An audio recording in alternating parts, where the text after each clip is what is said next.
Eu lembro que uns 10 anos atrás, depois de eu ter ocupado várias posições operacionais, eu assumi a minha primeira posição de líder executivo.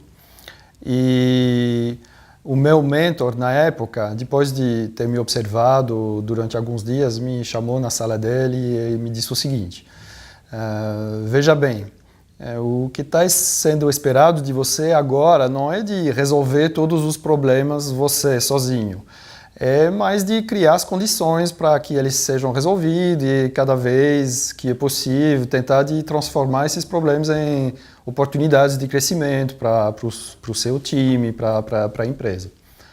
E eu lembro que esse conselho me marcou muito, eu achei ele muito justo, muito pertinente, especialmente que eu sou uma pessoa que gosta de resolver problemas, de acreditar que eu estou resolvendo, mas depois que eu assumi essas posições de liderança, eu aprendi a procurar outros jeitos de resolvê-los e de incluir muito mais pessoas no processo. Pare de duvidar de si mesmo. Isso foi por uma das pessoas mais arrogantes e mais destruidoras de valores que eu nunca encontrei. E, com certeza, ele nunca duvidava dele mesmo, né? Mas eu não posso dizer que ele foi um exemplo, a não ser um exemplo negativo. Eu acho que, como um bom francês, eu fui nutrido de cartesianismo e, para mim, a dúvida, o questionamento, na medida que eles estão feitos de um jeito saudável, né, que eles não imobilizam, mas que eles orientam o pensamento, a capacidade de se questionar é uma prova de flexibilidade, de inteligência. Por isso eu acho que ela tem que ser incentivada e não reprimida. Para mim, a liderança é cuidar do longo prazo, cuidar do importante, não urgente, que são pessoas privilegiadas, né, como os líderes que têm, teoricamente, menos pressão do dia a dia. Só os líderes têm essa capacidade a focar nas coisas que não são urgentes, mas que são importantes. Então, eu diria que o foco no longo prazo tem que ser um dos primeiros focos dos líderes. E também com a questão de cuidar do que eu chamo do ecossistema, que é essa teia de pessoas envolvidas que estão se relacionando com a empresa, os funcionários, os clientes, os colaboradores, os prestadores de serviços, e manter entre essas pessoas um equilíbrio sustentável, um relacionamento de ganho a ganho. E eu acho que também que um terceiro foco do líder tem que ser pelas coisas imateriais, pelos valores, pelos propósitos da empresa, todas essas coisas que realmente norteiam as decisões em quase todas as circunstâncias. E para fazer isso, eu acredito que, fora casos muito excepcionais de crise ou de grande emergência, onde os comportamentos autoritários podem ser adequados às vezes, mas na maior parte do tempo eu só conheço uma forma de exercer essa liderança pelo exemplo do próprio líder. Eu acho que o líder tem uma grande responsabilidade de alinhar as suas falas e os seus atos para que eles sejam claros e inspiradores e que eles dêem a vontade para os colaboradores acompanhar e seguir. Eu acho que é dessa forma que a liderança tem que ser expressada. Acho que a grande prioridade de um líder é de lidar com as pessoas, escutar, entender as expectativas, as opiniões e levar essas opiniões em conta para alinhá-las da melhor forma possível com os objetivos da empresa e os valores da empresa. Eu acho que, afinal, tudo se resolve ou não com as pessoas. Então é por isso que a grande responsabilidade do líder é de lidar com elas. Eu acho que o maior desafio é justamente de fazer que o dia a dia não se torne rotineiro. Então eu diria que é muito importante abrir espaço para o imprevisto, que sempre acontece, abrir espaço para lidar com o importante, mas não urgente, abrir espaço para desenvolver diálogos mais aprofundados com os colaboradores, com os parceiros de negócio, e abrir espaço para identificar todas as coisas que, em primeira vista, talvez não tem uma relação direta com o dia a dia, mas pode abrir novas perspectivas, criar outras oportunidades. Então, deixar a cabeça livre para essas novas ideias entrarem.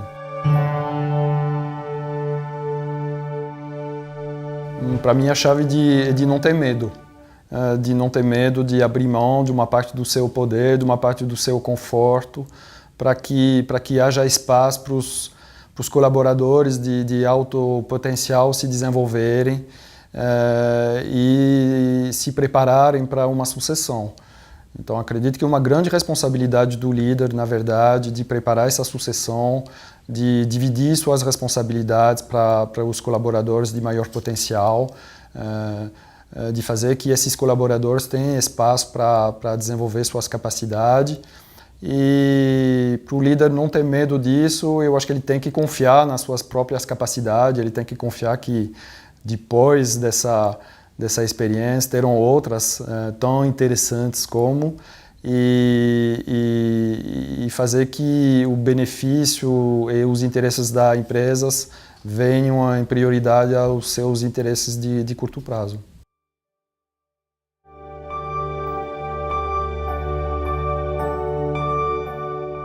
Acho que só tem uma palavra-chave no âmbito pessoal como empresarial, que é respeito. É a palavra mais poderosa que eu conheço para orientar as ações pessoais e coletivas no sentido ético.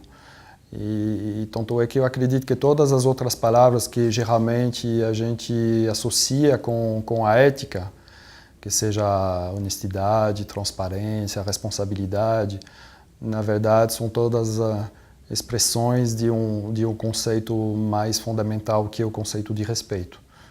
Respeito por si mesmo e respeito para os outros. Orienta tudo.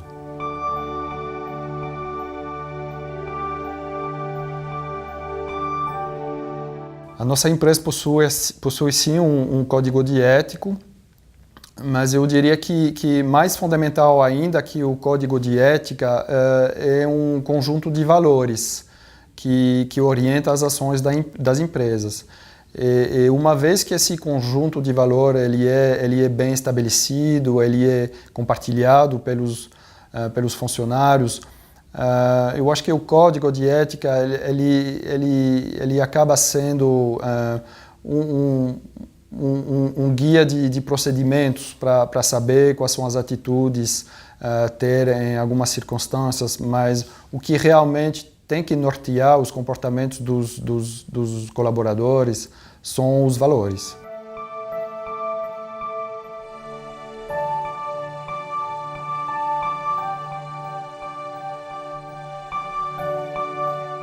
Acho que a ética é fundamental porque é ela que define as regras quando não há regras, ou quando as regras são conflitantes ou poucas claras.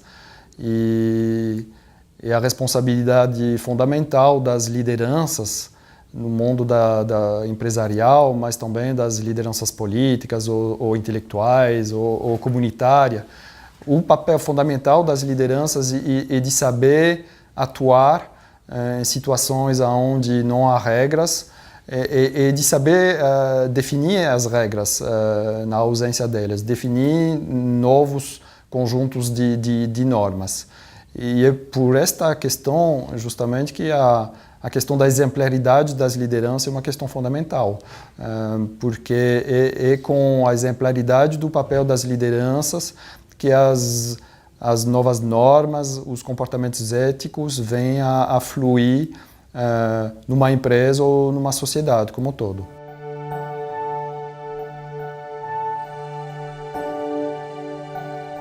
Eu acho que os valores eles têm que traduzir princípios gerais de ético dentro das circunstâncias mais específicas de cada empresa. Mas eu diria que o conjunto de valor é realmente aquele que é mais pertinente para orientar as ações dos colaboradores de uma empresa, porque são coisas que, no momento que eles veiculam uma ética geral, mas que são muito mais dedicadas à atividade da empresa e às circunstâncias da sua atuação.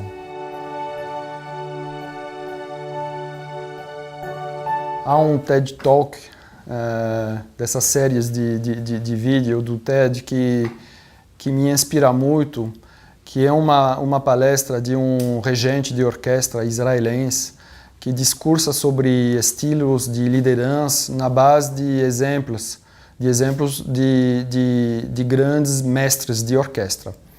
E no fim desse vídeo há uma filmagem de 1 minuto só, que é de um concerto regido pelo grande mestre Leonard Bernstein.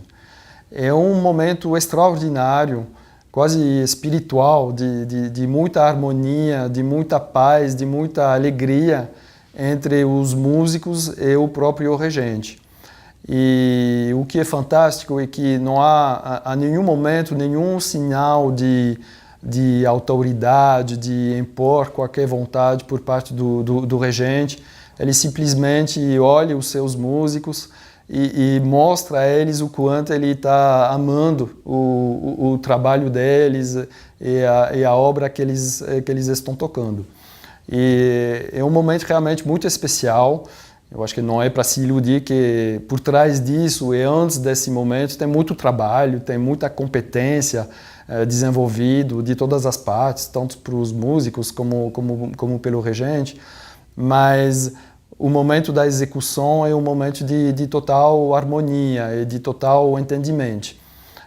E eu acho que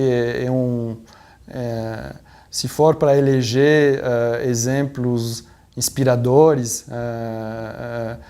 de admiração mesmo, eu diria que o mundo das artes e talvez um pouquinho também o mundo dos esportes ou de trabalhos comunitários, trabalhos de educação, eles oferecem muitos exemplos para os empresários. Não que não há nenhum momento admirável na vida de um empresário, muito pelo contrário, todos nós temos, mas eu acho que ainda nós carecemos de exemplos de liderança cujo foco realmente seja no desenvolvimento das pessoas.